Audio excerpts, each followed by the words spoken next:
Management master कहें या जगत गुरु गिरधारी कहें या रणछोड़, भगवान कृष्ण के जितने नाम हैं उतनी कहानियां।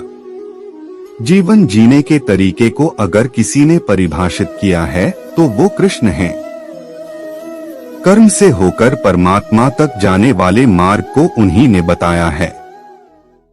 संसार से वैराग्य को सिरे से नकारा, कर्म का कोई विकल्प नहीं ये सिद्ध किया। कृष्ण कहते हैं, मैं हर हाल में आता हूँ, जब पाप और अत्याचार का अंधकार होता है तब भी, जब प्रेम और भक्ति का उजाला होता है तब भी। दोनों ही परिस्थिति में मेरा आना निश्चित है।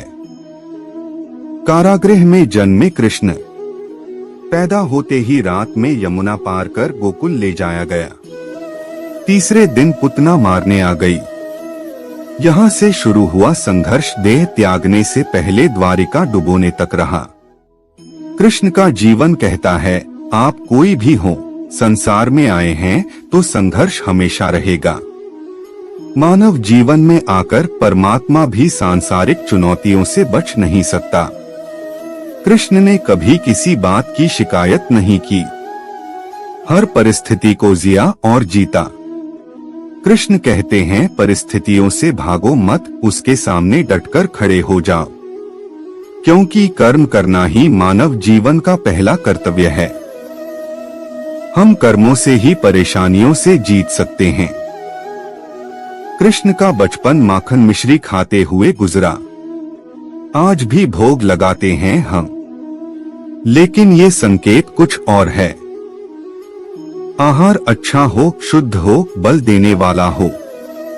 बचपन में शरीर को अच्छा आहार मिलेगा तो ही इंसान युवा होकर वीर बनेगा। शरीर को स्वस्थ रखना है तो बचपन से ध्यान देने की जरूरत है। ये पेरेंटिंग के दौर से गुजर रहे युवाओं के लिए बड़ा मैसेज है। अपने बच्चों को ऐसा खाना दें जो उनको बल दे, सिर्फ स्वाद के लिए ही ना खिलाएं। तभी वे बड़े होकर स्वयं को और समाज को सही दिशा में ले जा पाएंगे।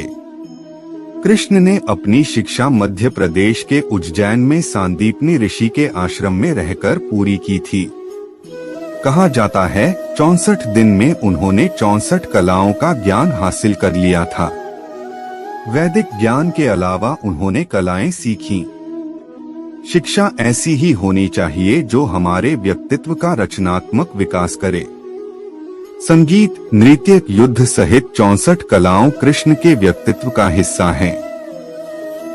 बच्चों में कोरा ज्ञान ना भरें, उनकी रचनात्मकता को नए आयाम मिलें, ऐसी शिक्षा व्यवस्था हो। कृष्ण ने जीवन भर कभी उन लोगों का साथ नहीं छोड़ा जिनको मन से अपना माना।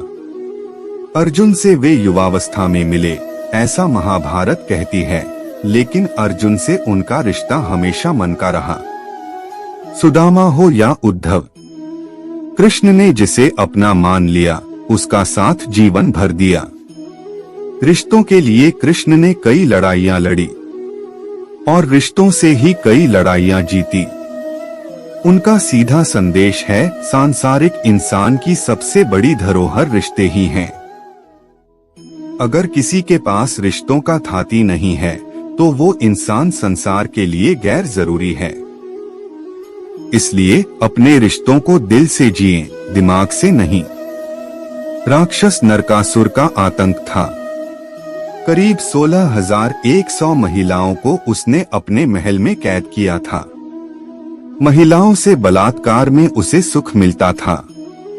कृष्ण ने उसे मारा, सभी महिलाओं को मुक्त कराया, लेकिन सामाजिक कुरीतियां तब भी थीं। उन महिलाओं को अपनाने वाला कोई नहीं था। खुद उनके घर वालों ने उन्हें दूषित मानकर त्याग दिया।